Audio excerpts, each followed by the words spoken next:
EasyGo เป็นแอปสะสมคำแบบออนไลน์เจ้าทมิตของคนลาวที่สามารถซื้อขาย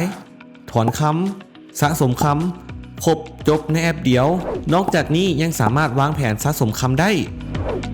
สามารถเบิ่งเส้นกราฟและราคาคำได้ตลอด24 ชั่วโมงเริ่มต้นสะสมคำเพียงแต่ 100,000 กีบเท่านั้นซึ่งแอป EasyGo ถูกพัฒนาโดยห้างคำภูวงศ์ผู้ให้บริการซื้อขายคำ 99.99% รายใหญ่อันดับต้นของประเทศลาวซึ่งดำเนินกิจการมาหลายกว่า 40 ปี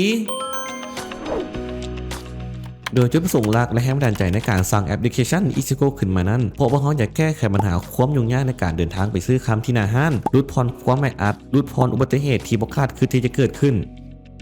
ดังนั้นแอปสะสมคำ EasyGo จึงตอบโจทย์ความสะดวกสบายว่องไวมั่นใจปลอดภัยด้วยระบบความปลอดภัยหลายสั้นเหมาะกับทุกไลฟ์สไตล์ทุกเพศทุกวัยทุกอาชีพบ่ว่าไผก็สามารถสะสมคำได้